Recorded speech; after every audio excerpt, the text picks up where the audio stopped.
Doctor, buenos días.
¿Se ve la pantalla? ¿Sí?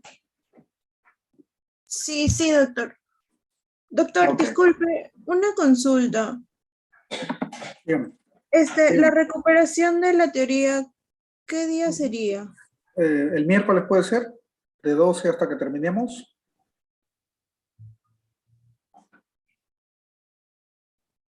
Sí, yo no tengo ningún problema. A las 4 recién tenemos clases, si no me equivoco. No sé si mis compañeros estarán de acuerdo.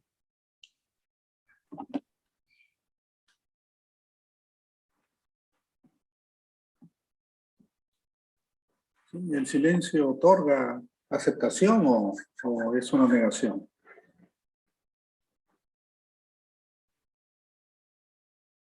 Considerando que se tiene clases todavía hasta las 4, doctor, sí se podría. A menos que alguno de mis compañeros ahora mencione de que no va a ser posible porque tenga alguna otra cosa que hacer. Sí, de 12 a 3:30. Un corto por las 4 para que todos tengamos un descanso entre eso y sus nuevas teorías. Ya, entonces quedamos así, el miércoles a las 12. Para recuperar las clases. Gracias. Muy bien, entonces continuemos. Vamos a hablar todo lo que, a ver si terminamos hoy día miembro superior. Vamos a hablar de cintura escapulohumeral. Acuérdense que la cintura escapulohumeral, si por casualidad algo no se entiende, se corte el audio, no hay, estoy fuera de la pantalla, entonces no puedo ver si levantan la mano. Entonces, interrumpan nada más sin ningún problema. ¿Ya? Entonces, acuérdense que la cintura escapulohumeral está formada por el húmero proximal, la clavícula y la escápula. Y esto nos hace 5 articulaciones a este nivel. ¿no? La articulación subacromial, que es justo debajo del acromio. Este es el acromio. Y esta es la articulación subacromial, ¿no? Que es la articulación, digamos, del acromio con la cabeza humeral. La acromio clavicular, que es la unión del acromio con la clavícula. La esternoclavicular, que es la unión de la clavícula con el esternón. La glenohumeral, que es la cabeza humeral con las glenoides, ¿no? Y la escápulo-torácica o la escápulo-costal, que es la unión de la cara anterior de la escápula con la parte posterior de la parrilla costal, ¿no? Entonces, eso es nuestro...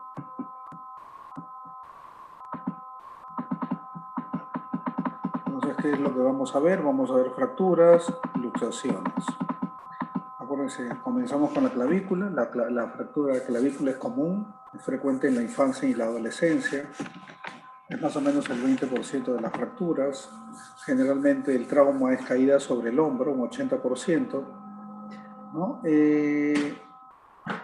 Y los otros mecanismos son impactos directos, o sea, un golpe directo sobre la clavícula, es un 12%, y caída sobre la mano, como un mecanismo indirecto, ¿no? Apoyando la mano y que repercute en una fractura de clavícula.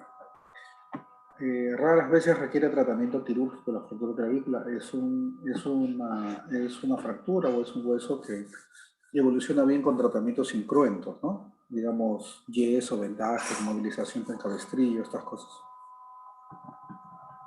En la clínica, ustedes van a ver que, bueno, como hacíamos la anamnesis, lo que ustedes van a preguntar para ver los mecanismos, si hay asociaciones de otras lesiones al momento de la lesión.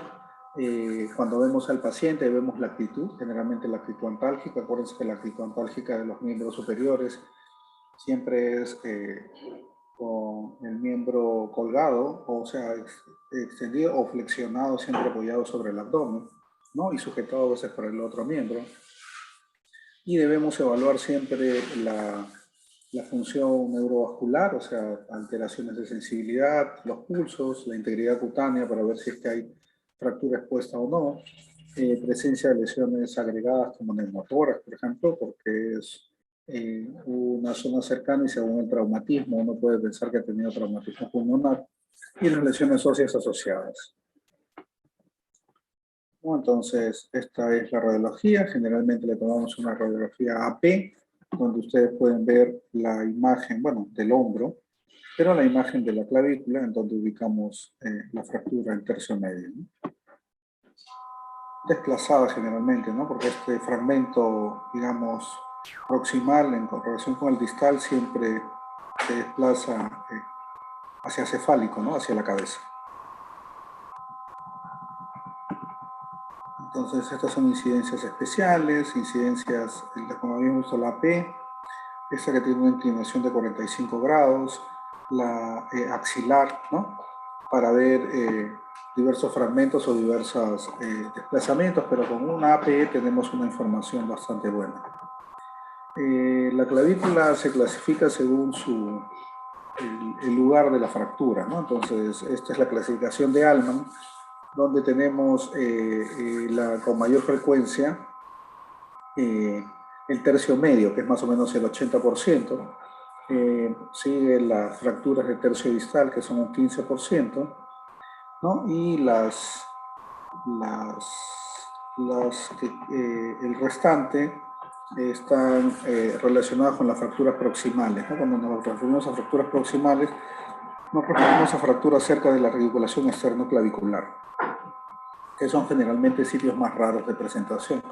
Acuérdense que las de tercio medio son las más frecuentes. El tratamiento puede ser ortopédico, ¿no? O sea, o incruento si quieren, ¿no? Con un cabestrillo, que puede ser un cabestrillo normal, o puede ser un cabestrillo Belpo, se llama cuando tiene una sujeción al brazo. Esto es un inmovilizador de hombro, ¿no? El cabestrillo Belpo se caracteriza porque tiene otro correaje que va hacia la espalda, ¿no? O por vendajes en 8, como el que vemos acá, o que también podrían ser reemplazados por estos correctores de postura, ¿no? Que hacen que nosotros llevemos los hombros hacia atrás ya que buscamos, con el tratamiento incurrente, lo que buscamos es conseguir longitud de la clavícula. Generalmente 4 a 6 semanas para conseguir una consolidación de la fractura. El tratamiento quirúrgico tiene algunas indicaciones en especial, ¿no? Cuando tenemos lesiones neurovasculares, ¿no? A veces hay lesiones a nivel del plexo subclavio, cuando generalmente son bilaterales, ¿no? Que ya hacen demasiada dificultad para moverse o por el manejo de dolor, o cuando tenemos un hombro flotante. Un hombro flotante significa que tenemos una fractura de clavícula y una fractura que está ubicada en el tercio proximal del húmero, o a veces en el cuello de la glena, ¿no? Entonces produce que la articulación tenga dos fracturas en diversos niveles y se llama articulación flotante. Otra indicación realmente del tratamiento quirúrgico de las fracturas de clavícula es que sea una fractura expuesta, ¿no? O sea, las fracturas expuestas necesitan tratamiento quirúrgico para limpieza y evitar procesos infecciosos. Y otra indicación de tratamiento quirúrgico es cuando el fragmento proximal, digamos, hace mucha prominencia sobre la piel y podemos correr el riesgo de que la piel se rompa. Entonces se convertiría en una fractura expuesta. Eso hay que operarlo antes de que se convierta en expuesta, ¿no? Si estando cerrada. Entonces es un indicativo más de cirugía. ¿Cuáles son las complicaciones? Las complicaciones, generalmente en el caso de la clavícula, son todas aquellas que vienen de complicaciones de la consolidación, ¿no? Entonces tenemos pseudoartrosis, que es, digamos, una falsa articulación, quiere decir que el callo que se forma, a pesar de que a veces se nota o puede ser exuberante, o por el contrario, podría ser atrófico, no es bueno y no permite una buena consolidación, no permite que el callo sea totalmente duro y evitando la movilidad, ¿no? Otra complicación puede ser que haya un callo exuberante. Eso quiere decir que nuestra inmovilidad o nuestra inmovilización ha sido algo defectuosa y ha permitido macromovimientos que finalmente han producido un callo que nosotros le llamamos irritativo y por lo tanto es grande, ¿no? Ya va a ser mucho bulto, pero de todas maneras es un callo consistente, ¿no? que produce unión de ambos fragmentos. Y la consolidación viciosa es cuando tenemos la fractura pegado, pero pegado en una posición totalmente anómala. No, muy bien. ¿Alguna pregunta?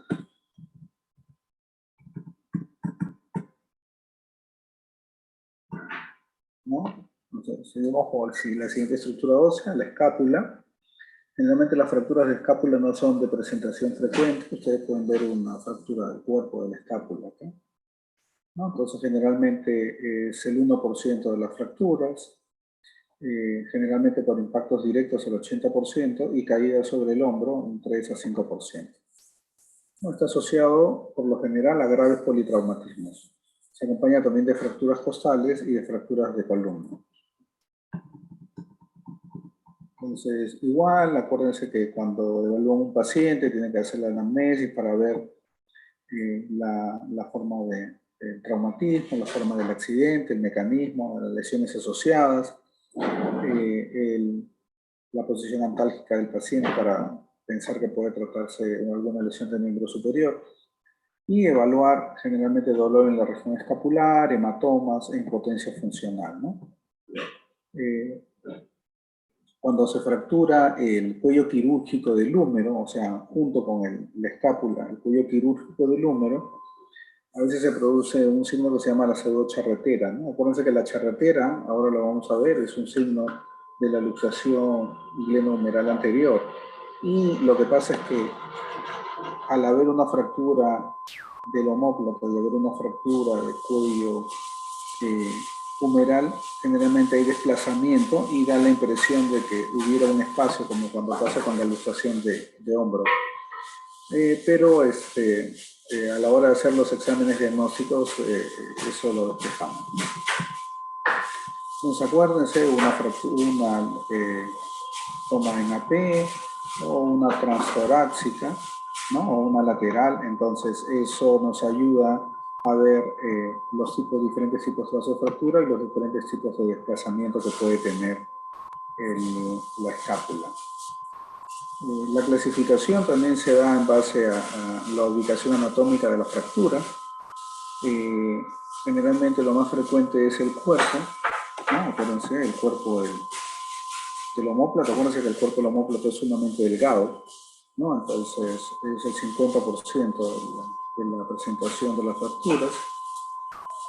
Puede ser en la apófisis coracoides, ¿no? Un 7.5%, o puede ser en el cuello o en la glena misma, ¿no? En el cuello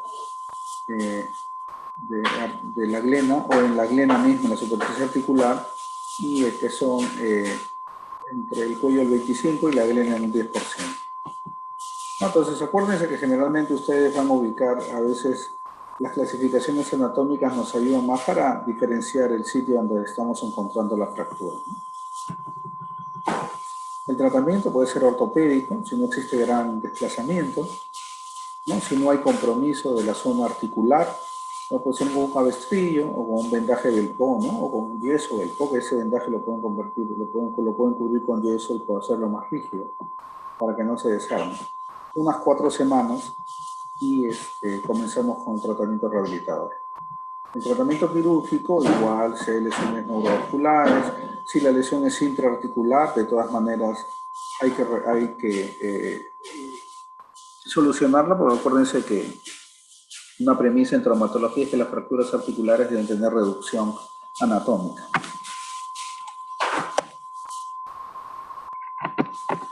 Si se trata de una articulación flotante, o si tenemos un gran desplazamiento que nos va a traer como consecuencia incongruencias, ¿no? Entonces, eso también es un indicativo de cirugía.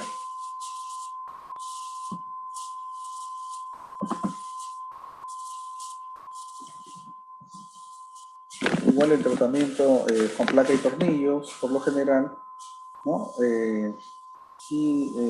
4 o 6 semanas para esperar consolidación de una fractura de escápula. Las complicaciones, si tenemos alteración de la superficie articular y no reparamos la superficie articular en forma anatómica, vamos a tener artrosis y generalmente casi no se hace pseudoartrosis en este caso de pacientes. A veces consolidan bien sin necesidad de cirugía, pero a veces la inmovilidad nos produce que perdamos un poco de movilidad a nivel del hombro, ¿no? Y depende de los desplazamientos, podemos tener una disociación escápulo-torácica, ¿no? Acuérdense que la parte anterior del omóplato va con la parte posterior de la caja torácica, entonces si tenemos algunas deformidades o algunos desplazamientos que no los hemos corregido, eso va a hacer que esa articulación disminuya. Esa articulación, acuérdense que interviene en la elevación máxima del brazo, ¿no? Donde la escápula corre sobre la parte torácica. Muy bien, ¿alguna pregunta? Ninguno, doctor. Doctor, un favor, si no fuese mucha molestia, ¿podría reducir un poco el tamaño de sus diapositivas para poder verla todas completas?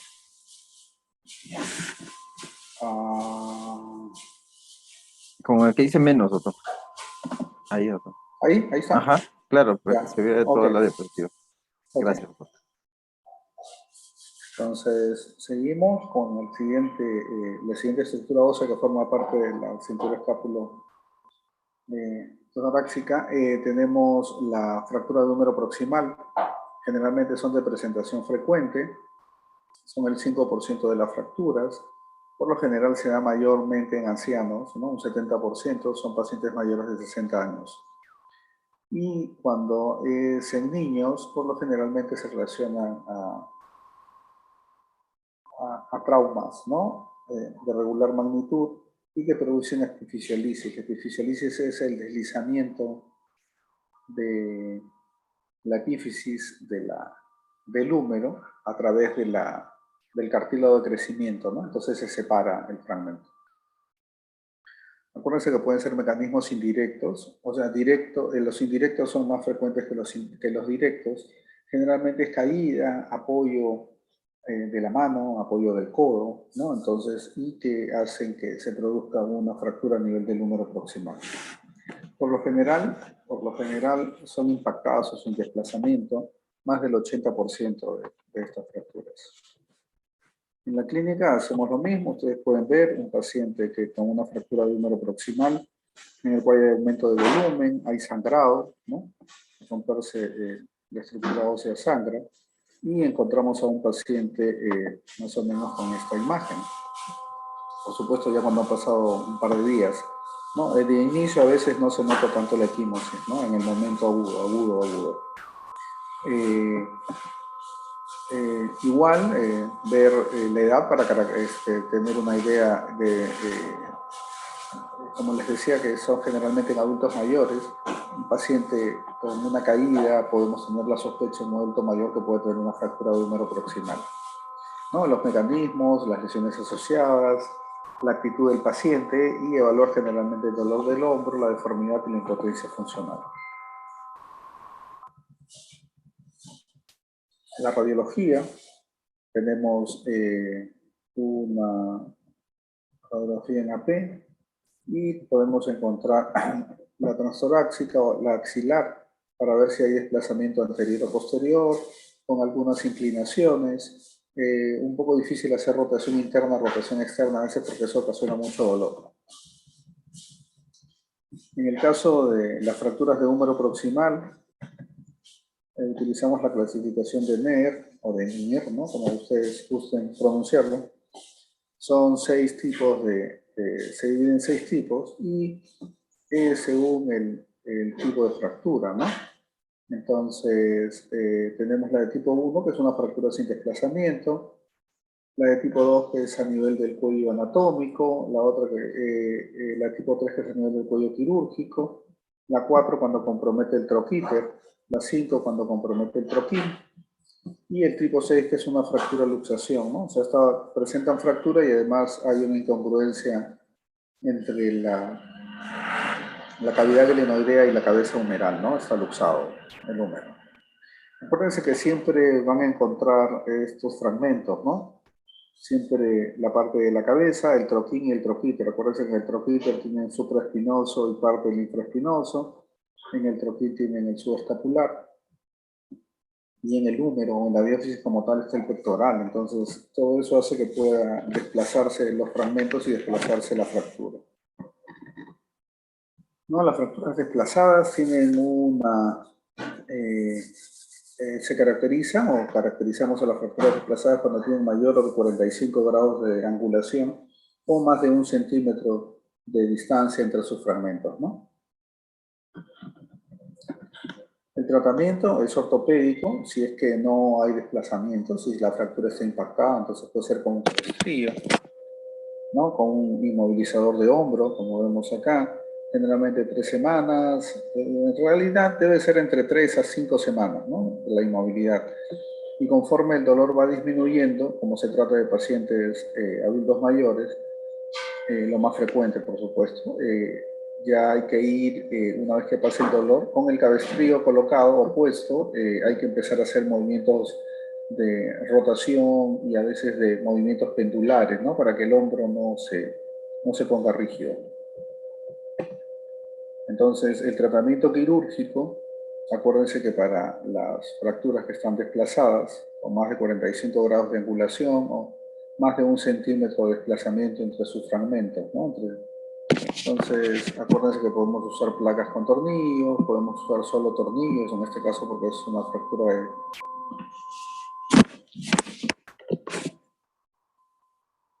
de troquíter, ¿no? Entonces, 2 semanas no es lo que dura pero después de hacer el procedimiento, generalmente a los 15 días, empezamos ya a hacer mayor movilidad. Lo que pasa es que la cirugía, si nos queda muy estable, nos permite rápidamente poder mover, ¿no? Poder mover y hacer una rehabilitación un poco más temprana.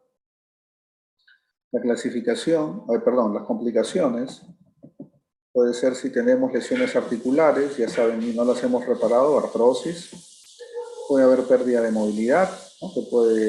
La artrosis también le puede llevar a dolor, ¿no? Y necrosis avascular, ¿no? Como en este caso del ejemplo. O sea, ustedes ven que la cabeza ha desaparecido totalmente y eso es porque se ha necrosado. Esto es porque la fractura probablemente ha producido alguna lesión a nivel de la circulación ósea y por lo tanto la parte proximal de la cabeza se ha perdido, ¿no? Entonces, esas son las complicaciones que nosotros podemos llegar a tener. Muy bien, ¿alguna pregunta hasta ahí?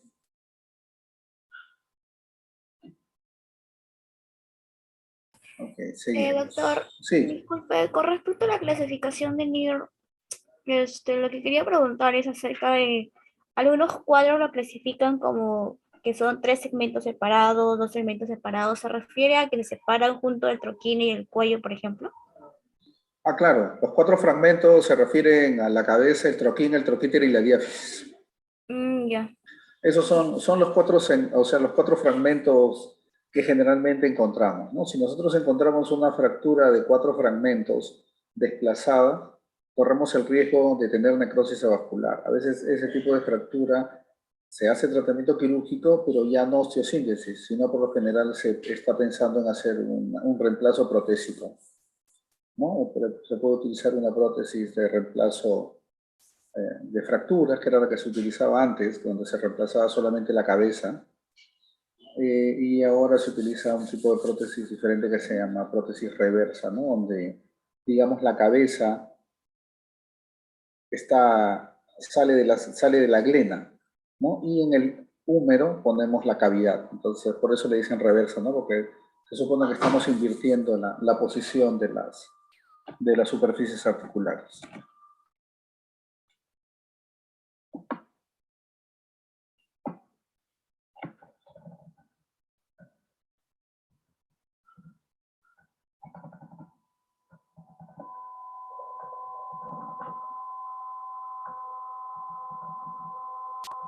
Ok, entonces comencemos con luxaciones. Vamos a ver todas las articulaciones que se pueden luxar. Entonces comenzamos con la esternoclavicular. Es una luxación no frecuente. Es una luxación que se puede reducir, pero es sumamente inestable, ¿no? Entonces, uno puede hacer algunas maniobras. Generalmente es colocando un cojín o un apoyo, perdón, a nivel de la columna, ¿no? A nivel de la columna para que los hombros caigan. Y a la hora de caer, nosotros hacemos una presión sobre la parte proximal de la clavícula para reducirla con el esternón, ¿no? Eso parece que fuera, o sea, es una maniobra fácil, pero a veces uno lo suelta y nuevamente hace que el paciente se mueva un poco y se sale. Entonces es realmente inestable, ¿no? Puede ser traumática, generalmente trauma, y puede ser atraumática, ¿no? Cuando hablamos de atraumática es que tenemos algún tipo de patología ósea que nos puede producir una luxación a ese nivel. Y es importante distinguir la fractura de la fisis de la clavícula medial, ¿no? Entonces, acuérdense que la fisis en la clavícula, o del cartílago de crecimiento de la clavícula, demora a veces en terminar de fusionarse. En promedio dicen que hasta los 20, 25 años, ¿no? A veces yo he tomado radiografías a ese nivel, nunca he visto todavía una permanencia de la fisis, pero eso es lo que dice la teoría. Entonces, un trauma a ese nivel podría producir una epifisiolisis y una luxación, ¿no? A eso se refiere, o sea, tenemos que tener en cuenta que eso podría pasar. No es frecuente, pero eso podría pasar. O sea, encima que no es frecuente esta luxación, esta lesión a nivel de la fisis es mucho menos frecuente, entonces es de lo raro, rarísimo, ¿no?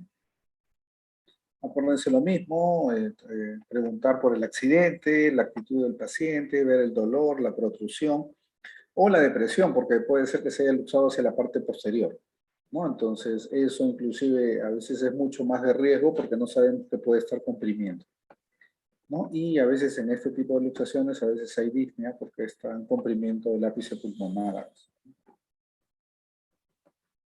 Entonces, en la radiología generalmente se toma una toma con el paciente en decúbito dorsal y con una inclinación de unos 45 a 60 grados, ¿no? Donde se va a observar Esta es la clavícula normal y se va a observar acá que la articulación esternoclavicular está a otro nivel, ¿no?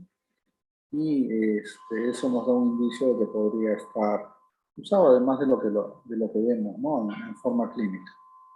Entonces, acuérdense que las luxaciones, como les decía, puede ser anterior, o sea, va hacia adelante, que es lo que se nota, que es el bulto y todo esto que podríamos notar, que es el 85% de presentación, y puede ser posterior, ¿no? Que va hacia la parte de atrás y que podría comprimir a lo mejor el ápice pulmonar o comprimir algunos vasos importantes y producir algún tipo de alteración. Esta es la que nos tiene que tener más cuidado. Si bien es cierto, la otra puede producir dolor y con el tiempo algo de deformidad o de estética. En cambio, esta sí nos puede producir patología mucho más severa, ¿no? Que no tiene que ver con lo estético.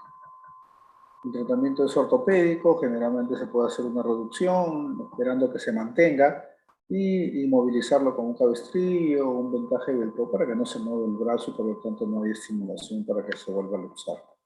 En promedio unas 4 semanas. Y el tratamiento quirúrgico, generalmente cuando es posterior, como les digo, que hay que sacar la luxación de atrás porque debe estar comprimiendo algún paquete vascular o el ápice pulmonar o parte de las estructuras pulmonares, o si es muy inestable, ¿no? Entonces, generalmente podemos poner, como ven el esquema, aquí es que han tenido muchas fracturas costales, ¿no? Y además ha tenido una lesión esternoclavicular. Pero en esta, que es una luxación esternoclavicular sola, o sea, la placa va de la clavícula y se fija en el esternón, entonces para que eso le sirva como un tope, ¿no? Teniendo cuidado siempre porque el esternón es delgado, plano, y detrás también tenemos el mediastino, entonces hay que tener cuidado porque las estructuras blandas de la zona aledañas son sumamente, hay que cuidarlas mucho. Acuérdense que lo que nos puede producir artrosis porque no está reducido o hay alguna alteración de la superficie articular y va a producir deformidad y dolor. O puede producir, a la hora de reducirla, puede tener mucha movilidad y producir un tallo exuberante, ¿no? Y hacer como una especie de un bulto o una tumoración ósea a ese nivel que nos puede producir deformidad a pesar de que esté reducida. Muy bien. La siguiente articulación que se puede luxar es la acromioclavicular. Esto sí es mucho más frecuente, ¿no? La incidencia es de un 9%, ustedes pueden ver acá. Este es la escápula, este es el acromio, y la clavícula debería venir a la altura del acromio, ¿no? En este caso está, digamos, hacia cefálico, dirigida hacia la parte de la cabeza, ¿no? Hacia arriba, digamos así. Generalmente es traumática, ¿no? Es más frecuente en hombres, bueno, atletas porque hacen actividad física y pueden caer de hombro, ¿no? Generalmente se hace, el trauma es un golpe directo sobre el hombro. Igual que todas las patologías, ver el mecanismo, las lesiones asociadas, la actitud del paciente y evaluar el dolor. Y más que la pseudocharretera, creo que el signo que nos indica que tenemos una luxación acromioclavicular es el signo de la tecla de piano, ¿no? Se llama el signo de la tecla de piano porque nosotros cuando lo examinamos, como la clavícula está hacia arriba, sí ven mi puntero, ¿no? Sí, doctor. Sí. Como la clavícula está hacia arriba, lo que nosotros hacemos es, hacemos una presión de arriba hacia abajo y la clavícula se reduce y regresa a su sitio.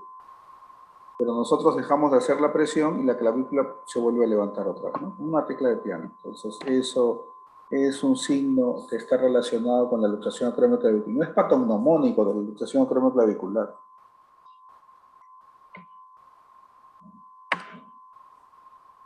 No es patognomónico de la luxación acromioclavicular, pero de todas las luxaciones acromioclaviculares tienen tecla de piano. ¿Por qué no es patognomónico? Porque podrían tener ustedes una fractura de clavícula distal con lesión de ligamentos y también se va a levantar, ¿no? Entonces funciona como una luxación cromoclavicular, pero es otro el origen de la lesión. También es una tecla, pero es otra la patología. Y es una luxación pura, ¿no? Entonces, acuérdense que esta es una toma, generalmente con una inclinación de 10 grados para poder ver bien la articulación, ¿no? Y la clasificación que usamos para la luxación cromoclavicular es la clasificación de Rowe, ¿no? En donde los tipos 1 y 2 se relacionan con desplazamientos muy pocos en lo que refiere a la articulación cromoclavicular, es más, se consideran como si fueran esguinces. Todavía no encontramos una ruptura de la articulación y de los ligamentos coracoclaviculares, ¿no? Si no encontramos a veces lesión de una sola de estas zonas. En el 1 solamente distensión de ligamentos, en el 2 puede haber solamente lesión a nivel de la cápsula articular. En el 3 ya tenemos lesión de nivel de la cápsula articular y de los ligamentos coracoclaviculares, pero en el grado 3 tenemos que ver el tipo de desplazamiento, porque puede haber desplazamientos pequeños y a lo mejor no ser quirúrgicos, o tener desplazamientos grandes y ser quirúrgicos. Así que el grado 3 es un grado como intermedio, el grado de la duda, el grado que hay que hacer el diagnóstico bien, que a lo mejor puede ser ambivalente entre quirúrgico y no quirúrgico, ¿no? Según el desplazamiento.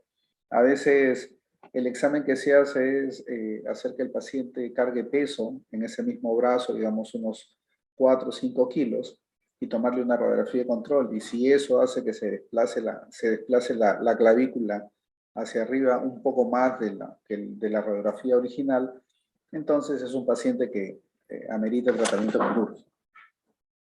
Si no se desplaza mucho más, entonces probablemente es un paciente que a pesar de ser grado 3, podría recibir tratamiento incruento,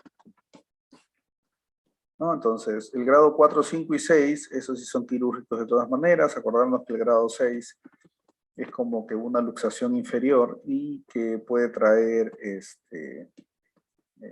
se atrapa dentro del tendón del bíceps y del coracobraquial, que es el tendón conjunto que sale de la apófisis coracoides hacia la parte distal, y puede comprimir también el paquete subclavio y tener otras complicaciones, ¿no? Entonces, 4, 5 y 6 quirúrgicos, 1 y 2 no quirúrgicos, y el grado 3 es un grado ambivalente según el desplazamiento.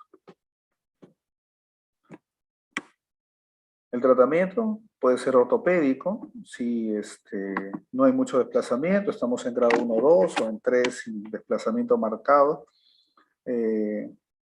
Un vendaje, ¿no?, de Watson-Jones, que casi no se usa mucho, se usa más el cabestrillo, un cabestrillo Belpont, generalmente de unas 4 semanas. Acuérdense que deben asociarlo siempre con hielo,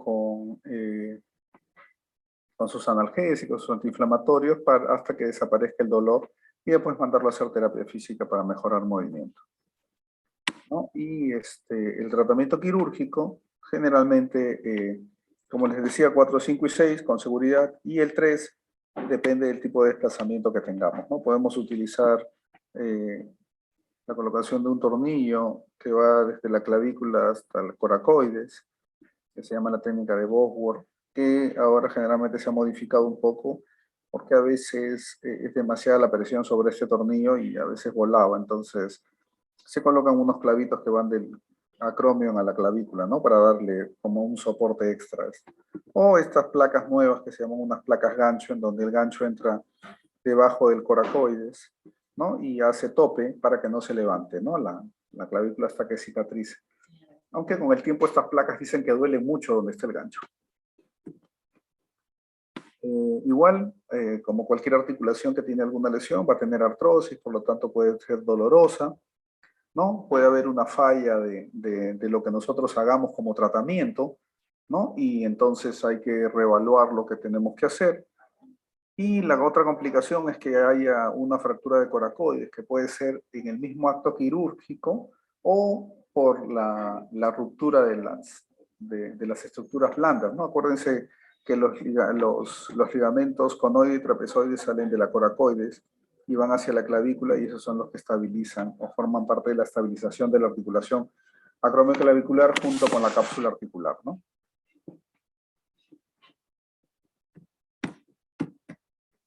Muy bien. ¿Una pregunta hasta ahí?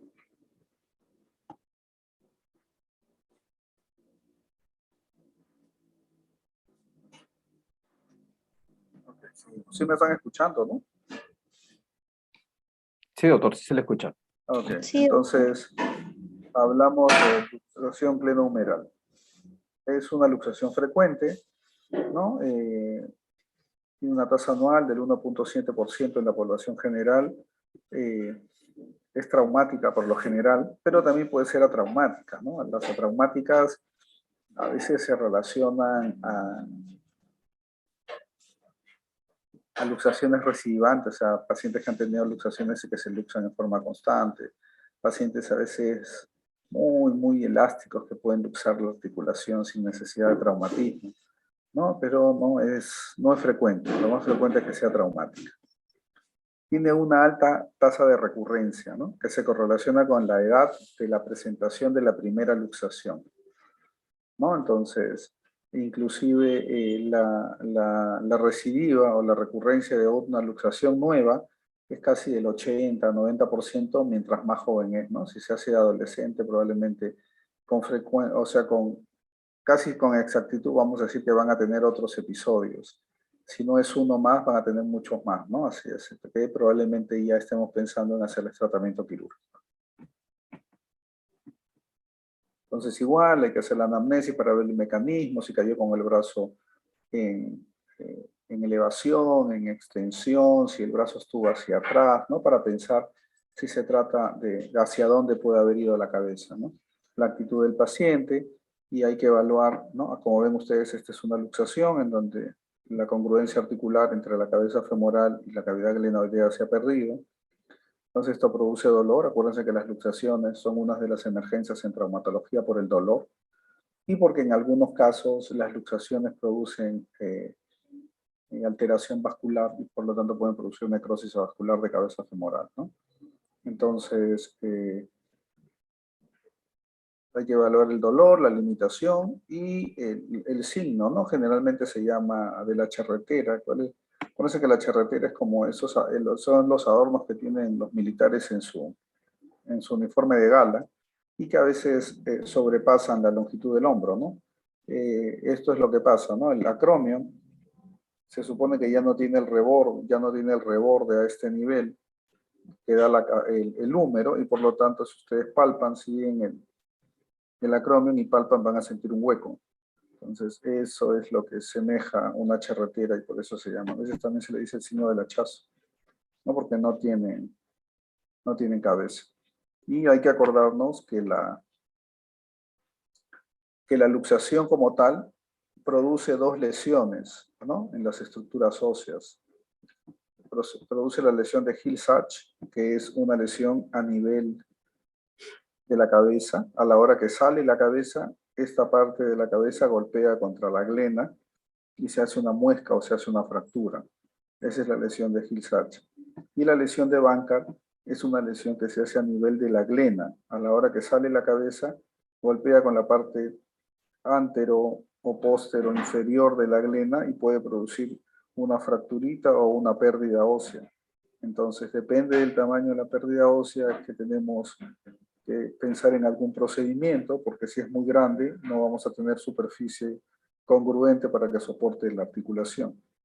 Y el Hill-Sachs, ¿qué es lo que pasa? El Hill-Sachs, conforme se vaya haciendo cada vez más profundo, puede servir como una zona en la cual se engancha la cabeza con la glena y por lo tanto sirve como un pivote para que se vuelva a luxar, ¿no? Entonces, son dos lesiones que tenemos que ver y que tenemos que evaluar según la profundidad o las dimensiones que tiene cada una para ver si esto nos va a ocasionar una mayor recurrencia de luxaciones y qué es lo que tenemos que hacer para resolverlos.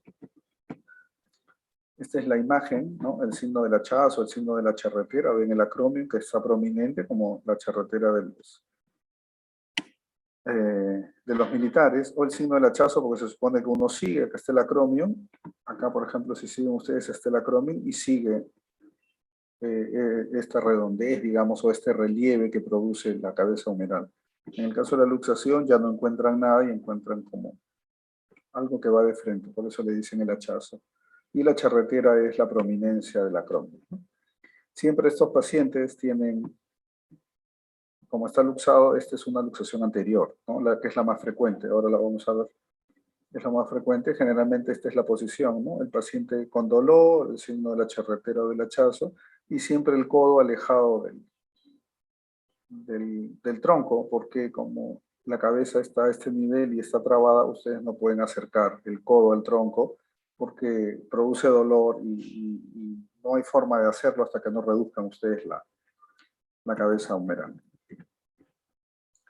¿Qué podemos encontrar además? Podemos encontrar lesiones asociadas, ¿no? Podemos encontrar fracturas de la tuberosidad, sobre todo del troquíter por lo general, ¿no? Este es el troquíter, ¿no? Lesiones del troquíter, puede haber ruptura del manguito de los flotadores, ¿no? Acuérdense que está formado por el supraespinoso, el infraespinoso, el redondo menor, el subescapular, ¿no? Entonces,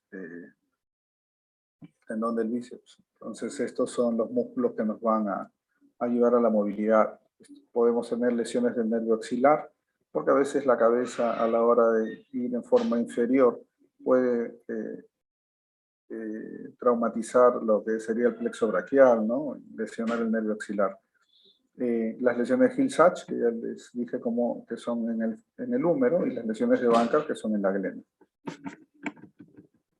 En la radiología, para que vean una AP, ¿no? Para ver generalmente una lateral, y debemos ver también una transtorácica para ver si la cabeza del húmero está hacia adelante o hacia atrás, ¿no? Entonces acordarnos que las radiografías, la luxación anterior, como vemos acá en el esquema, generalmente siempre, casi siempre es inferior, ¿no? Casi siempre es inferior, más o menos para tener una idea.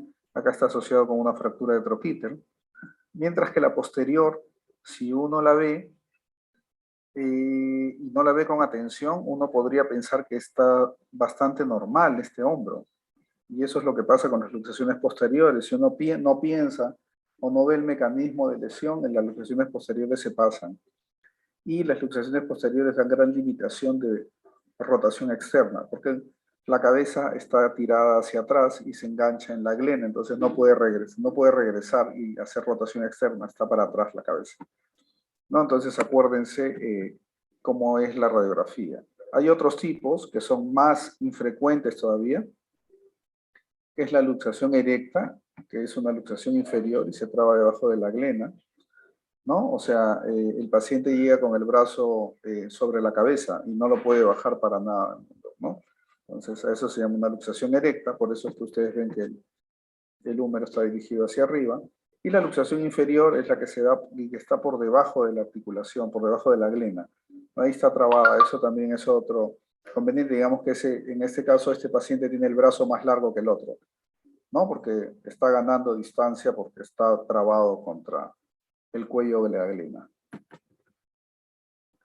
Entonces el tratamiento generalmente es ortopédico, y el tratamiento ortopédico está en relación con las maniobras que nosotros podamos hacer para reducir la luxación. Primero saber si es anterior o posterior, ¿no? Si es erecta o inferior, que puede ser con el examen y también puede ser con los exámenes auxiliares como las radiografías, o en el peor de los casos si tenemos alguna duda con una tomografía, ¿no? Para que nos diga exactamente en dónde está ubicada la cabeza. Después de la reducción, generalmente se coloca una inmovilización, que puede ser un cabestrío tipo Belpo. A veces cuando los pacientes son muy jóvenes preferimos ponerles yeso Belpo por unas 3 semanas para que cicatrice, forme fibrosis y después mandarlos a hacer terapia, ¿no? Y como les digo, acuérdense siempre, mientras más joven uno tenga una luxación, más posibilidades de recurrencia tiene. Estas son las maniobras de reducción, algunas como por ejemplo la de Kocher, ¿no? Que es la más conocida, en donde se hace, esta es para la luxación anterior. Se hace tracción, se hace rotación externa. Acuérdense que el fragmento, si se acuerdan de la radiografía, la cabeza humeral está La cabeza humeral está un poco hacia abajo y hacia adelante, ¿no? Entonces lo que tenemos que hacer es traccionar para que la cabeza, digamos, como desengancharla un poquito y llevarla hacia afuera, para que la cabeza que está mirando hacia atrás mire hacia adelante, ¿no? Después tenemos que hacer abducción, ¿no? Para que ir llevando la cabeza hacia adelante y traccionarla, y después hacemos rotación interna y aducción, ¿no? Entonces, para que la cabeza regrese al sitio. O la maniobra hipocrática, que se pone el talón del pie, ¿no? Con las manos empezamos a traccionar y con el talón vamos empujando la cabeza hasta hacer que llegue a su sitio. Con harta delicadeza, porque si el paciente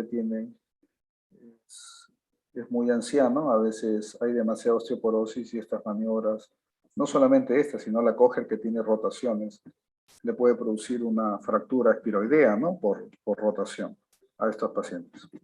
Entonces siempre, si se prueba y no se consigue, o el paciente, una característica de hacer una reducción, el paciente debe estar muy relajado. Si no consiguen eso, a veces es mejor subirlo a sala, porque si no el riesgo de presentar una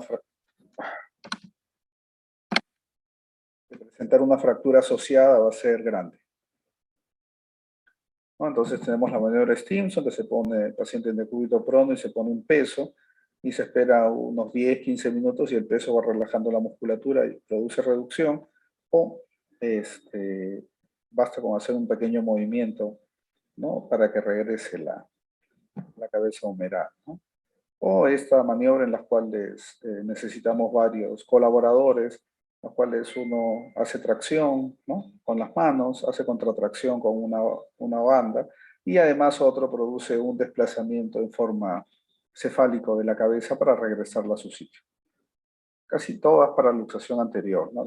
Para luxación posterior las maniobras tienen que ser inversas, porque está en posición diferente, o sea, totalmente contraria. El tratamiento quirúrgico de la luxación es la reparación de todas las estructuras que nos producen estabilidad. Acuérdense que las estructuras que nos producen estabilidad son las partes óseas, ¿no? Entonces, si tenemos lesiones de Hill-Sachs y de Bankart, hay que solucionarlas, si son muy grandes y producen inestabilidad. Otra estructura que produce estabilidad es el rodete glenoideo, que es una estructura fibrosa de tejido, no es cartílago, sino es de tejido fibroso, que produce fondo a la glena, porque acuérdense que la glena es media plana, y además produce como efecto chupón, ¿no? Para que la cabeza no se salga, ¿no? Entonces, como que la succión.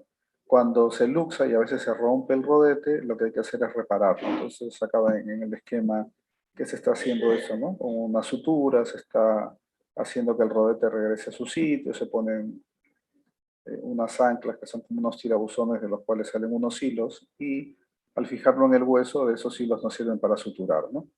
Entonces, a veces hay recomendaciones que en atletas de alta competencia, desde la primera luxación el tratamiento debe ser quirúrgico.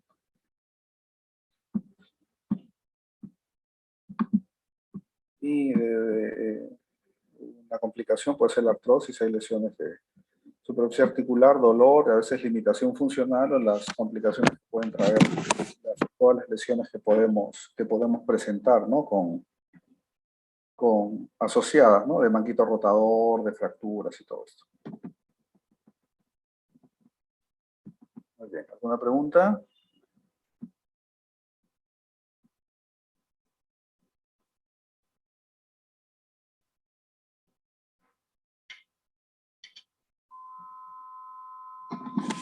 ¿No? Ok, avanzamos.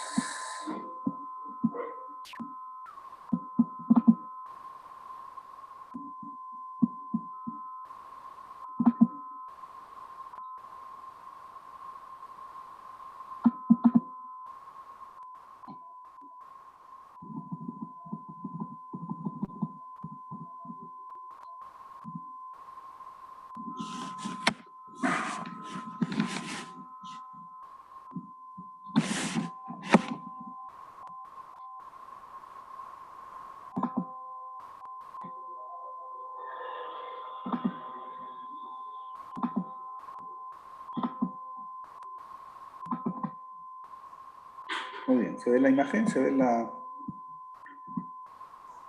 Sí, doctor. Muy bien, entonces seguimos bajando. Hemos visto clavícula, escápula, húmero proximal, ¿no? Ahora vamos a ver húmero diaficiario distal, codo, antebrazo.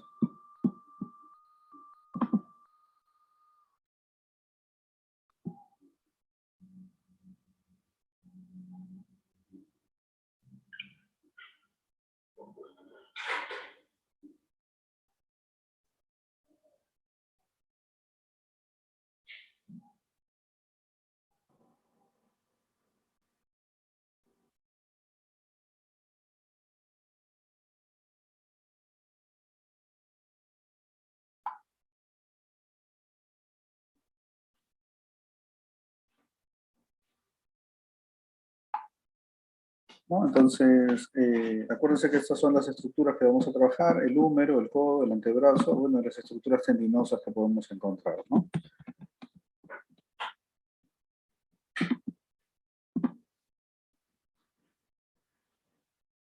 Entonces vamos a ver igual fracturas y luxaciones. Tenemos fractura de húmero, tenemos fractura de húmero proximal, de húmero diaficiario o de húmero distal. ¿No? La proximal la acabamos de ver, así que vamos a ver húmero diaficiario.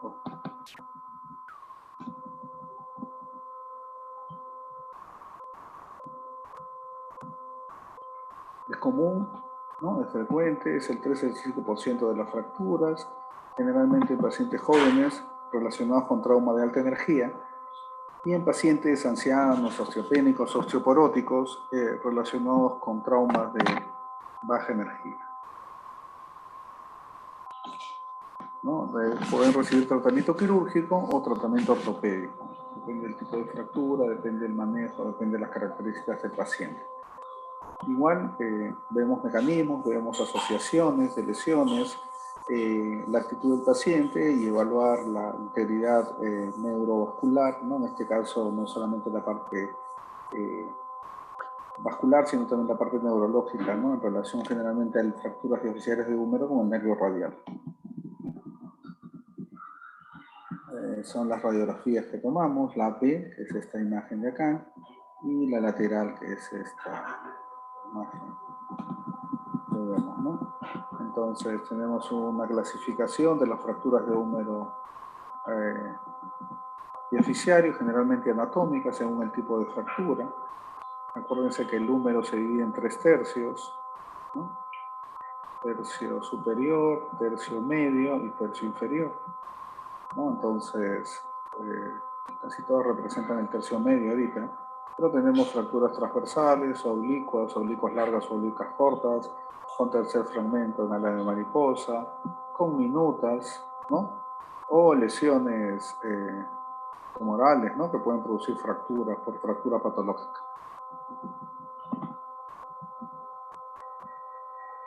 ¿No? La fractura Holstein-Lewis, bueno, no, para no tocar todo más, ¿qué es lo que tenemos que tener en consideración con una fractura de tercio distal de húmero?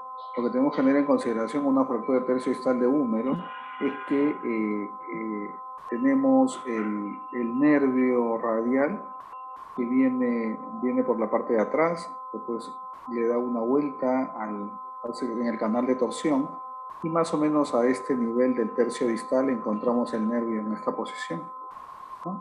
Entonces, una fractura lo que puede hacer es atrapar el nervio dentro de la fractura, lo puede comprimir, lo puede lesionar y lo puede seccionar, ¿no? Entonces podemos tener diferentes tipos de lesiones del nervio y generalmente las lesiones del nervio radial se caracterizan cuando nosotros examinamos la mano por una mano péndula, porque tenemos dificultad o limitación para hacer extensión de muñeca, extensión de dedos y extensión de primer dedo también, ¿no?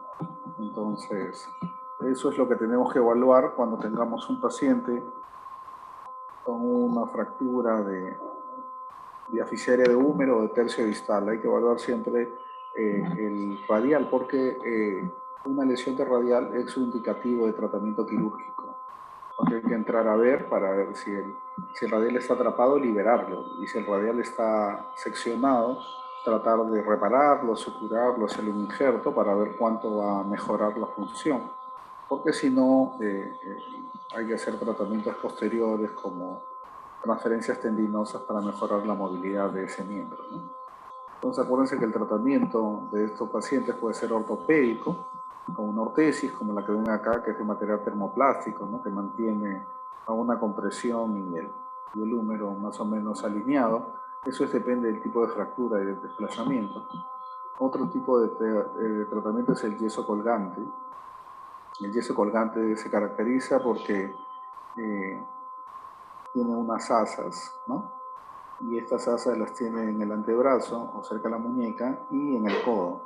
Las del codo sirven para poner peso, ¿no? Entonces este peso hace que el peso en el codo vaya haciendo que se reduzca la fractura. Y las argollas que están en el antebrazo, un poco más cerca de la muñeca, se supone que son anteriores, media y posterior. Eso es para poner ahí la cinta y según cómo vayamos moviendo para ver cómo se va reduciendo, ¿no? Es todo un manejo de este paciente, es un paciente que no puede dormir echado porque si no se vuelve a desplazar la fractura, tiene que estar sentado, súper colaborador. Es un manejo de todas las semanas, que hay que estarlo viendo, hay que irle acomodando el yeso.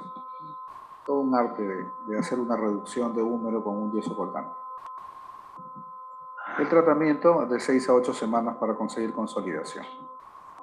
El tratamiento quirúrgico, acuérdense, como les decía, si hay lesiones neurovasculares, sobre todo si hay lesiones neurológicas, si hay fractura ipsilateral del antebrazo, o sea, tenemos un codo flotante, pues hay que resolverlo, si no, no vamos a poder.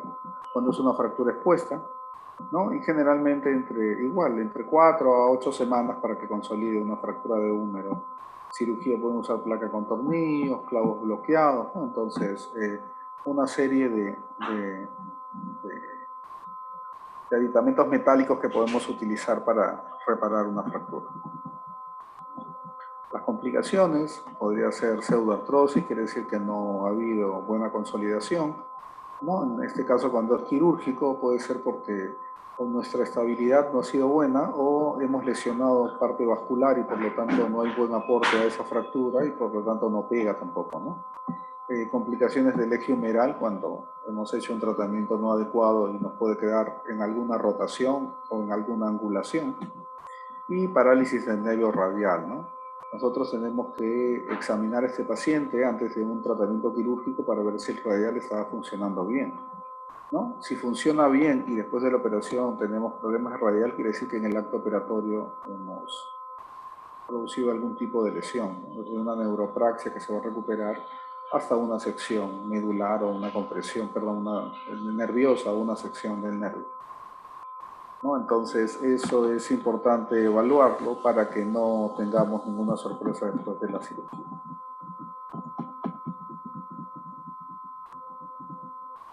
Muy bien. Otro segmento del húmero importante es el húmero distal. Son fracturas no muy frecuentes, es el 1% de las fracturas, pero de todas maneras son fracturas que van en aumento porque el tipo de accidentes a veces producen lesiones a nivel del codo, ¿no? Sobre todo los accidentes de tránsito que están en aumento. Generalmente son fracturas de varones jóvenes porque tienen que ver mucho con alta energía, o en pacientes adultos mayores, generalmente por alguna caída y osteoporosis que motivan este tipo de predisposición, ¿no? Es más frecuente las fracturas intercondilias distales, ¿no? O sea, una fractura entre ambos cóndilos humerales, ¿no? Es el patrón de fractura más común.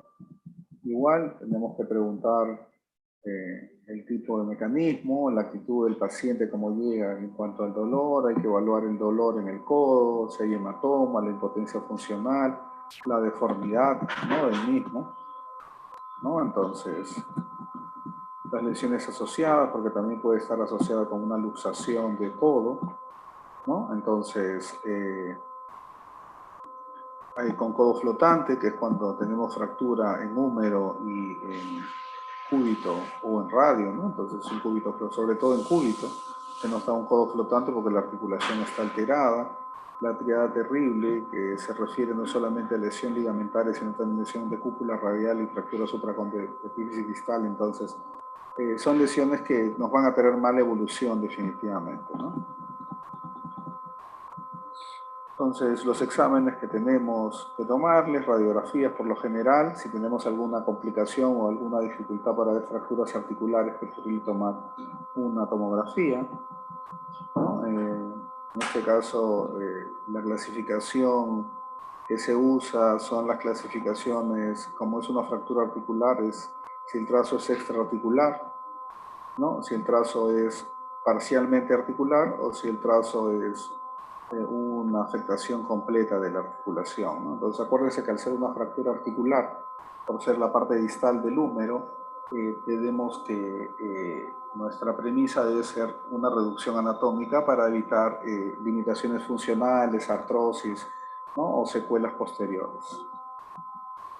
Entonces el tratamiento es ortopédico cuando no está desplazada, puede ser una férula o puede ser un yeso completo, traqueopalmar, generalmente 4 semanas, 6 a veces diría yo, y el tratamiento quirúrgico, lo que buscamos es una reducción anatómica, ¿no?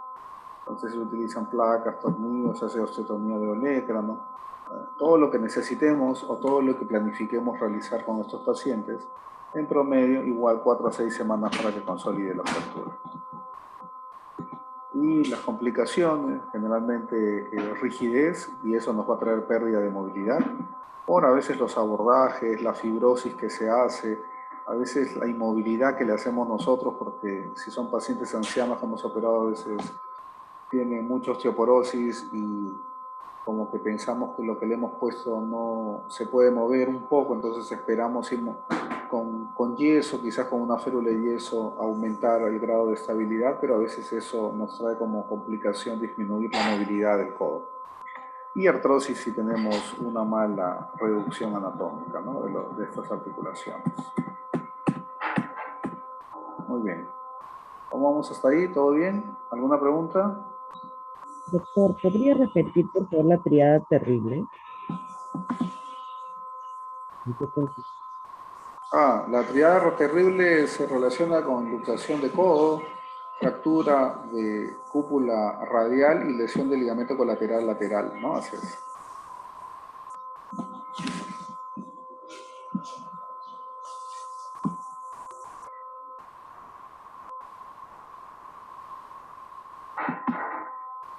Entonces, eso, estamos muy bien. Seguiremos entonces con el codo. Vamos a hablar de la luxación.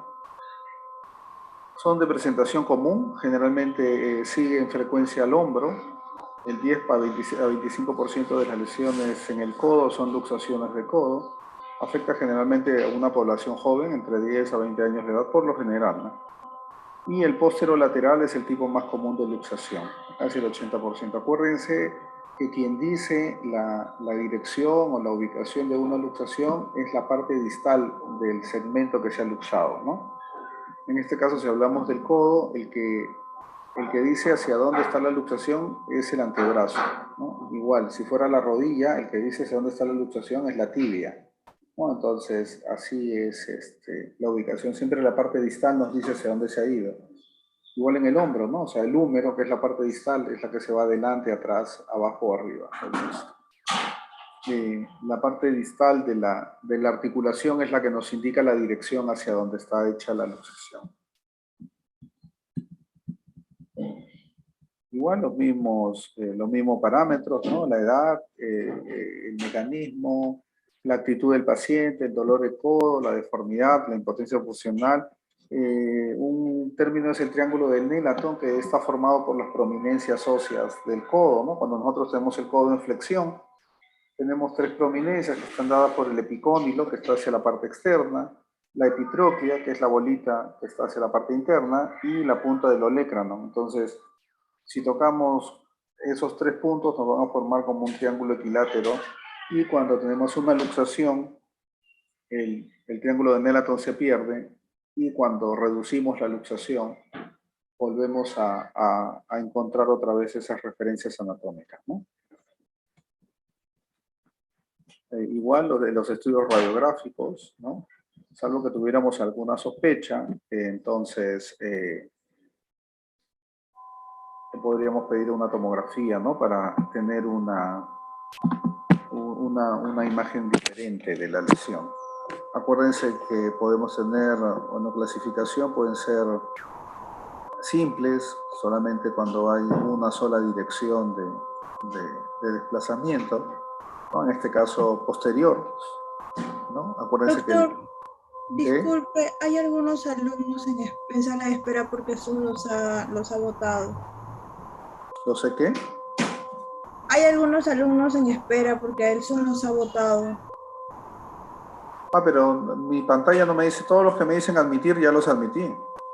Sí, sí, doctor, era mi caso. Muchas gracias más bien por admitirme. Sí, o sea, cada vez que me sale a admitir a alguien, lo admito, sí. No, ahorita no tengo nadie en espera. Por lo menos en mi pantalla.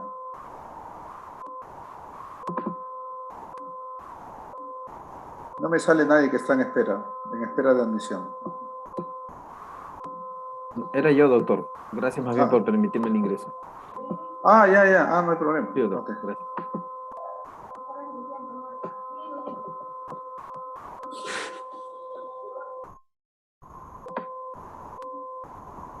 Y la compleja se relaciona a no solo desplazamientos, sino rotaciones, ¿no? Entonces, acuérdense cómo acá una simple solamente está con desviación posterior, ¿no? Y en cambio acá tenemos una desviación posterior y lateral, ¿no? Entonces gira todo, entonces es más difícil y es más compleja también la reducción. Pero la posterolateral es el tipo más común de luxación, ¿no? Que es este de acá. El de la luxación compleja.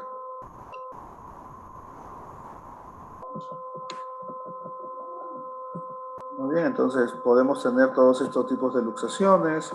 Una luxación posterior, acuérdense que siempre la parte distal es el que dice posterior, una luxación anterior, una luxación lateral, una luxación medial o una luxación divergente, ¿no? Donde se han separado ambos, el cúbito y el radio, que se supone que están unidos a este nivel, ¿no? Por una membrana. Entonces, diferentes tipos de presentación. Este es sumamente raro, nunca he visto, pero existe, ¿no? Así que es, por lo menos para tener una idea. El tratamiento generalmente es ortopédico, ¿no? Es una reducción cerrada, ¿no? Se hace tracción, contratracción y se trata de ir llevando los fragmentos hacia conseguir otra vez la congruencia articular, ¿no? Se pone una férula, siempre se pone en férula, nunca pongan yeso porque después de una luxación generalmente la articulación se hincha mucho, se dematiza mucho, ¿no? Entonces a veces el yeso completo puede producir compresión, en cambio una férula permite, si la aprieta mucho, soltar la venda nada más, ¿no? Para eso, ¿no? Y generalmente debe estar inmovilizado en promedio unas 2 a 3 semanas, ¿no? Y después mandarlo a hacer terapia física. Y el tratamiento quirúrgico, generalmente cuando tenemos luxaciones que no podemos reducir, porque a veces algunas partes blandas se interfieren con la reducción, ¿no? Entran dentro de la articulación, se ponen delante de los fragmentos y no permiten la reducción, o cuando tienen fracturas asociadas, como en este caso la cúpula radial, ¿no? Que hay que repararla porque si no siempre sirve como un elemento estabilizador del cuerpo. Las complicaciones, igual, artrosis, pérdida de movilidad, ¿no? Limitación funcional. A veces la inmovilidad lo que hace es, como les decía, que se ponga rígido las articulaciones y eso es lo que hace que disminuya la movilidad de estos segmentos, ¿no?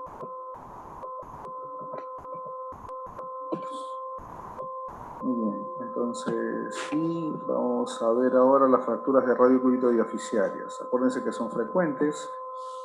En los adultos es un 4 sobre 10.000 y en los niños es un 40 sobre 10.000, ¿no? Entonces, por eso vemos que es mucho más frecuente en niños que en adultos las fracturas de antebrazo, ¿no? Y generalmente es más frecuente entre los 25 y 30 años, que son adultos jóvenes, relacionados con el deporte, accidentes de tránsito, ¿no? Un poco así. Acordarnos igual del mecanismo, a lesiones asociadas, la actitud, dolor en el codo, porque a veces se puede asociar con luxaciones, ¿no? Deformidad, impotencia funcional. Los exámenes de rayos X, ya saben, siempre API lateral, nos dan una buena imagen. Esta es la clasificación, ¿no? Cuando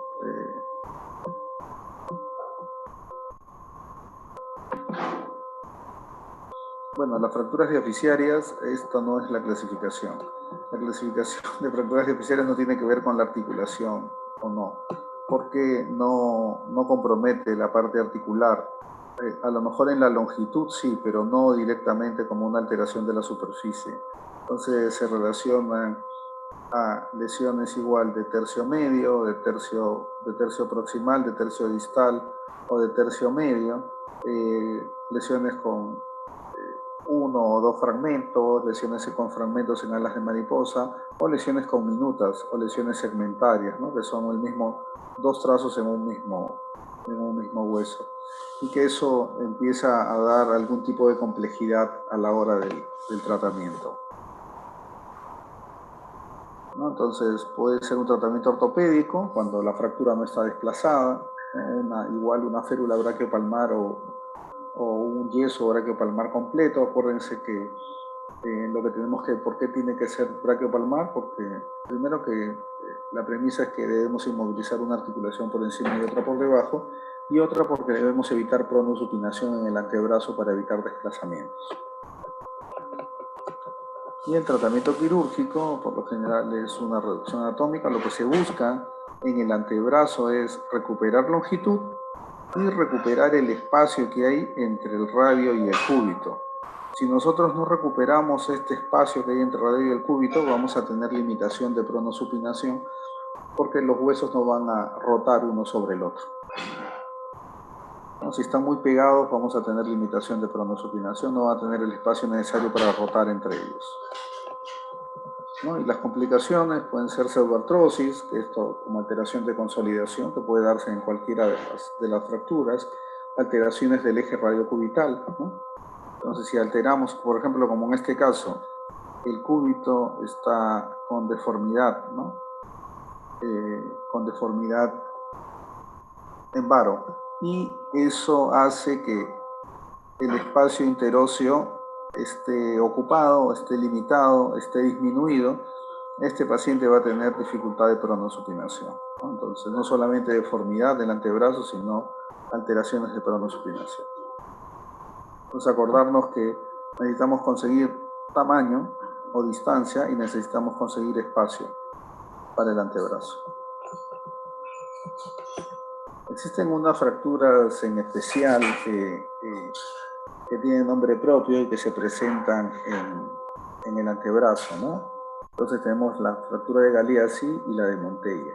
Siendo la Galeazzi una fractura de antebrazo distal, ¿no? Pues se relaciona está más cerca a la muñeca, y siendo la Montella una luxofractura de antebrazo proximal, porque está relacionado más al codo, ¿no? Entonces, la presentación es de 3-1, donde el Galeazzi se presenta más frecuentemente que el Montella. Acuérdense que el Galeazzi, ¿no? Es una fractura de radio, ¿no? Es una fractura de radio con luxación radiocubital distal. Una fractura de radio con luxación radiocubital distal, ¿no? La articulación radiocubital, acá se ha roto el ligamento y se ha luxado el radio. Se ha luxado el cúbito, perdón. Esto se relaciona también con que el radio ha perdido longitud y por lo tanto se ha luxado el cúbito porque mantiene el tamaño, pero el hueso que lo acompaña es más corto y por lo tanto se luxa. Lo mismo pasa cuando es al revés, ¿no? El Montella, que es una luxofractura proximal, que está más en relación con el codo, acá al revés, se fractura el cúbito, y al fracturarse el cúbito se luxa el radio, ¿no? Fractura de cúbito y es una luxación de cabeza radial, ¿no? Entonces acuérdense, el Galeazzi es distal, se relaciona con la muñeca, y el Montella es proximal, se relaciona con el codo. En el Galeazzi se fractura el radio, mientras que en el Montella se fractura el cúbito. En el Galeazzi se luxa la radio cubital distal, La radio cubital distal. La radio cubital distal, mientras que en el Montella se lesiona la radio cubital proximal. En el Galeazzi se luxa el cúbito y en el Montella se luxa el radio. Son, digamos, como que opuestos, ¿no? Así es. Entonces, esas son las dos fracturas que nosotros presentamos con nombre propio a nivel del antebrazo. Muy bien, ¿alguna pregunta?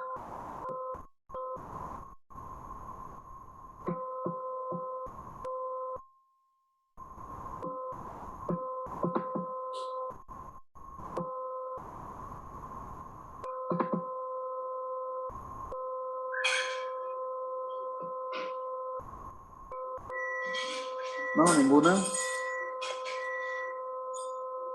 No, doctor, ninguna. Okay. ¿A qué hora tiene clase? ¿Más tarde? Sí. Con respecto a la maniobra de reducción, ¿De cuál? de la última patología que explicó el doctor, la fractura radiodistal. ¿De radio distal? ¿De Montella? ¿Galeazzi?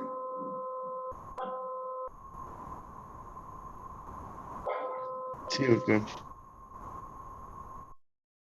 Lo que pasa es que tanto el Montella como el Galeazzi, el tratamiento es quirúrgico, ¿no? Nosotros lo que tenemos que hacer es recuperar la longitud. En el Galeazzi hay que recuperar la longitud del radio para que otra vez todo esté en su sitio, y en el Montella hay que recuperar la longitud del cúbito para que otra vez todo esté en su sitio, y la luxación, tanto en el Galeazzi del radio como en el Montella en el Galeazzi del cúbito y en el Montella del radio, al ganar longitud otra vez se regresen a su sitio, ¿no? A veces se puede hacer en forma incruenta, con una tracción, pero no es lo usual, no es lo usual, no es que quede tan bien, sí. No es que quede tan bien. Es preferible el tratamiento quirúrgico para ambas. Solamente que son como que fracturas opuestas, ¿no? O sea, como te decía, una es distal, otra es proximal, una es radio, el otro es cúbito, una se luxa, o sea, en fracturas. Si en el paciente que es Galeazzi, que se fractura el radio, se va a luxar el cúbito, mientras que en el Montella se va a fracturar el cúbito y se va a luxar el radio, ¿no? Entonces, por eso le digo, son contrarias, o sea, van como son opuestas en cuanto a definiciones. Ok, doctor, muchas gracias.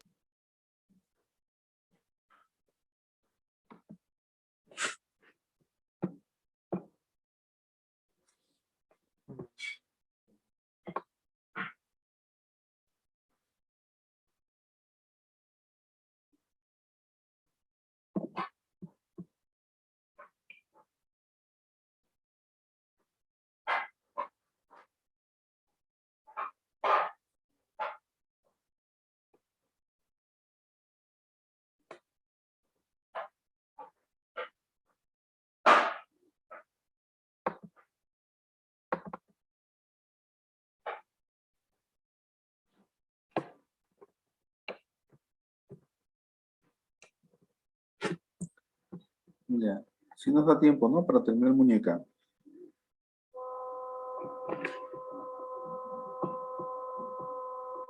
¿Sí?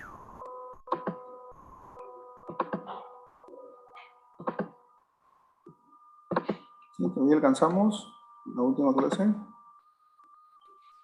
Sí, doctor. Ok. Ok, entonces terminemos. Miembro superior. Vamos a hacer traumatismo de muñeca. Acuérdense que en muñeca, ¿qué es lo más frecuente? Las fracturas de radio distal y las fracturas de escafoides. Por supuesto que tenemos otras estructuras que se rompen, pero esto es lo más frecuente. Esta es la fractura de radio, digamos que la de todas las fracturas. Es una cosa frecuente. Van a haber mucho en emergencia, van a ser una lástima que no haya prácticas presenciales, pero es una fractura que llega casi todos los días no a la consulta, sino a la emergencia, ¿no? Entonces, Ven ustedes acá la típica deformidad en dorso de tenedor de una fractura de radio distal, ¿no? Es la fractura de Collins, ¿no? La fractura de Collins.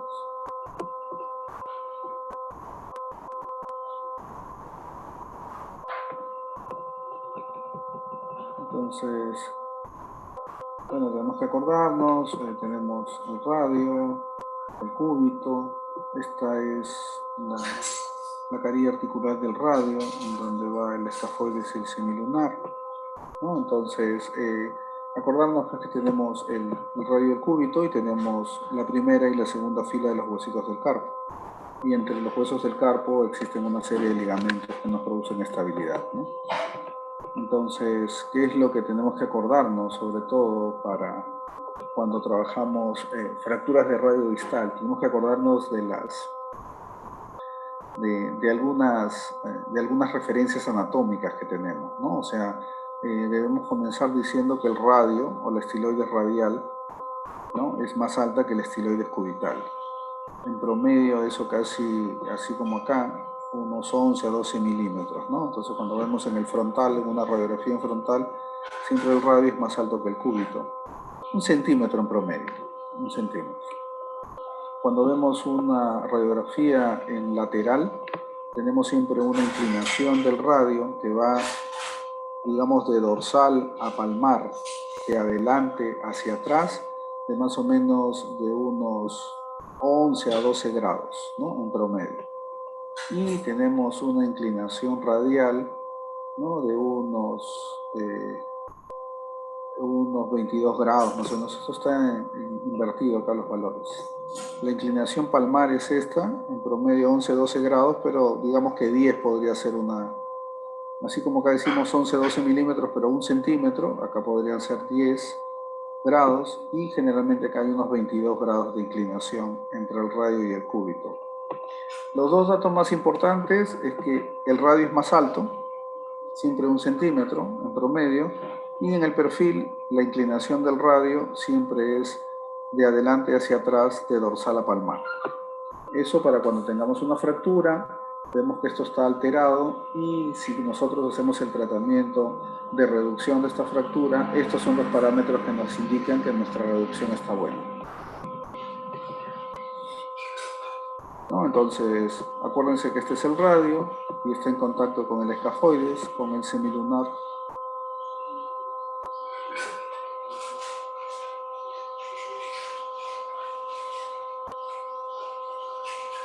¿No? Y cada uno recibe una cierta cantidad de presión, ¿no? Entonces, que se es trasladada hacia el radio. Acuérdense que eso en cuanto a fuerzas, ¿no? Es por eso que cuando nosotros tenemos una alteración de esta superficie, hay una alteración de fuerzas, y por lo tanto eso nos lleva a las diferentes deformidades y fracturas. Entonces, las fracturas de radio distal son frecuentes, son el 15 al 20% de todas las fracturas, casi el 75% de las fracturas de antebrazo. Es lo más frecuente que sean mayores de 60 años, porque está relacionado con osteoporosis, pero en menores de 50 años se relaciona con traumatismos de alta energía. En las pacientes de edad es más frecuente en mujeres que en hombres, ¿no? O generalmente en la osteoporosis, casi 3 a 4 veces sobre 1 en relación mujeres-hombres. Acuérdense siempre de la anamnesis, tienen que ver cómo ha sido la caída, porque generalmente eso les indica el desplazamiento. Si ustedes caen con la palma de la mano apoyada en el suelo, el desplazamiento del radio distal, si ustedes se dan cuenta cómo está, va a ir hacia la parte dorsal. Si ustedes, por el contrario, cuando caen con la mano doblada y lo que se apoya es la parte dorsal en el suelo, entonces el fragmento se va a ir hacia la parte palmar. Entonces acuérdense que eso, según cómo les refiere cómo han caído, si es que recuerda el paciente, porque a veces no recuerda, lo rápido que ha sido el traumatismo, entonces les puede indicar y pueden catalogar una y otra fractura según el desplazamiento, ¿no? Entonces, esto generalmente uno cae, ¿no?, al apoyar, y uno cuando apoya, la fuerza va hacia arriba, y por lo tanto, si se fractura la parte distal del radio, el fragmento se va a ir hacia dorsal, ¿no?, por el momento de fuerza.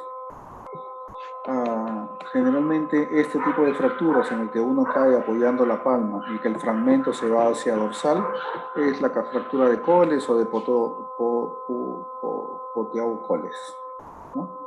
Entonces, esto hace una deformidad, como ustedes ven, en dorso de tenedor, ¿no? O en bayoneta, ¿no? Así se llama, o en bayoneta, ¿no? Entonces, y el fragmento está desplazado hacia la parte dorsal. Es por eso que se ve esta deformidad en dorso de tenedor, ¿no? Porque el fragmento está hacia la parte dorsal y eso es lo que hace que se presente este tipo de deformidad.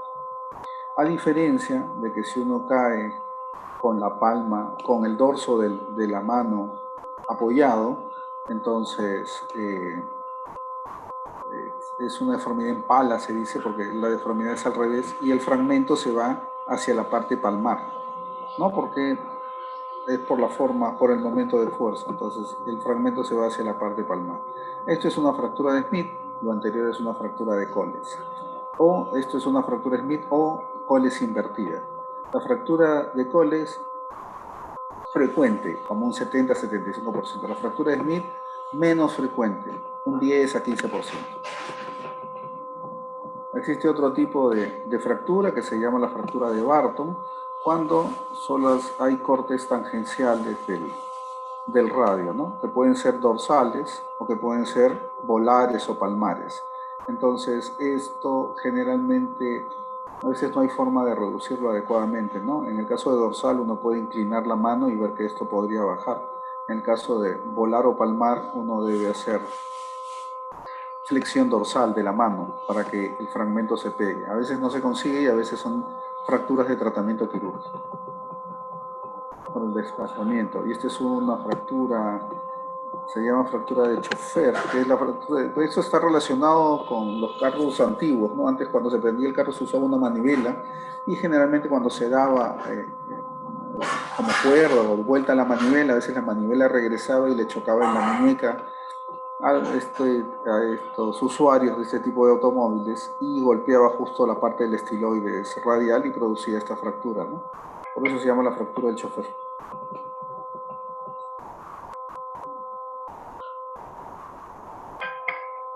Y esto se da generalmente cuando uno da un golpe, ¿no?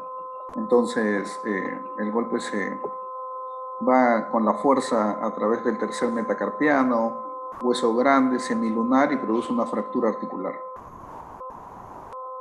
por impactación del semilunar, ¿no? Entonces, ¿nosotros qué podemos hacer? Podemos tomar radiografías en donde vamos a ver lo que les decía.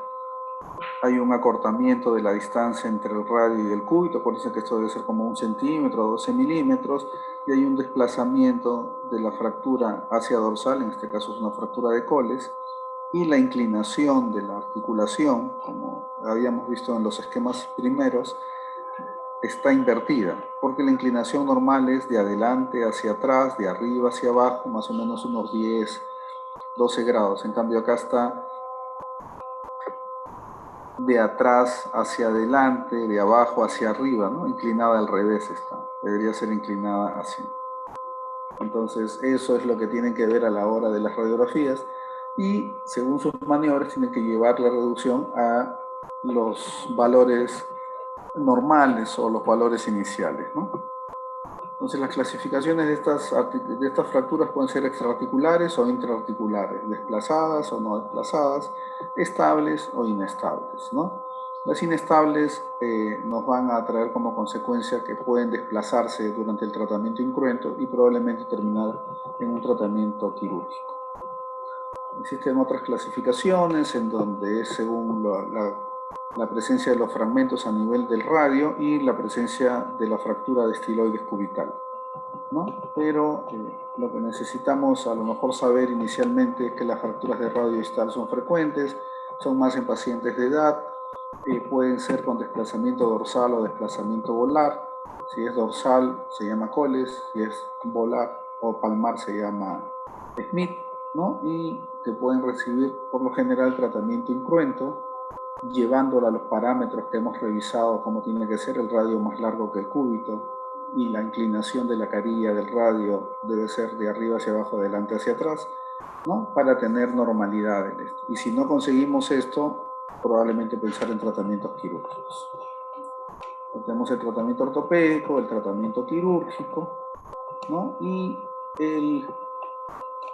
eso está en relación con el acortamiento, con el desplazamiento articular, la conminución dorsal, o sea, mientras más conminuta sea la fractura en forma dorsal, más posibilidades de inestabilidad tenemos, con la conminución volar, que también produce inestabilidad, con la angulación dorsal, con el acortamiento radial. Entonces, todo esto hace que nuestra balanza se incline en decidir si el tratamiento va a ser quirúrgico o no quirúrgico.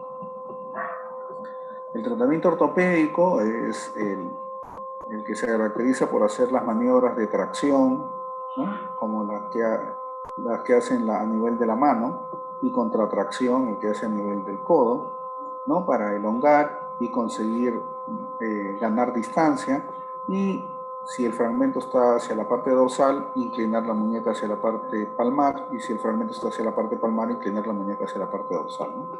Y colocar un yeso braquiopalmar para evitar movilizaciones o para evitar rotaciones, en promedio entre 5 a 6 semanas. El tratamiento puede ser quirúrgico, usando clavijas cruzadas en la misma dirección o usando placa con tornillos.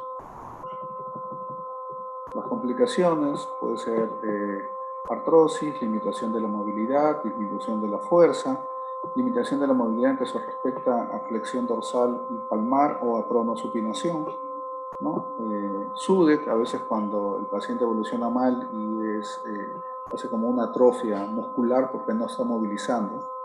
Puede haber inflamaciones de los tendones, ruptura de los tendones, síndrome compartimental, que es un aumento de la presión de los compartimentos musculares, ¿no? Inestabilidad carpiana por lesión, e inclusive puede haber lesiones en el nervio mediano, ¿no? Porque acuérdense que el nervio mediano viene por la parte palmar, y si el fragmento o algún fragmento está a ese nivel, podría lesionarlo, ¿no? Y producir lesiones del nervio mediano.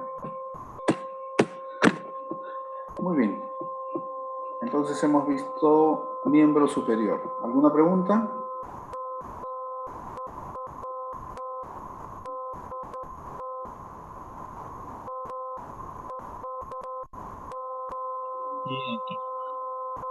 ¿No? Ok, muy bien. Entonces nos encontramos el miércoles a las 12 para hablar de miembro inferior. Doctor, ¿con el grupo de práctica nos quedamos?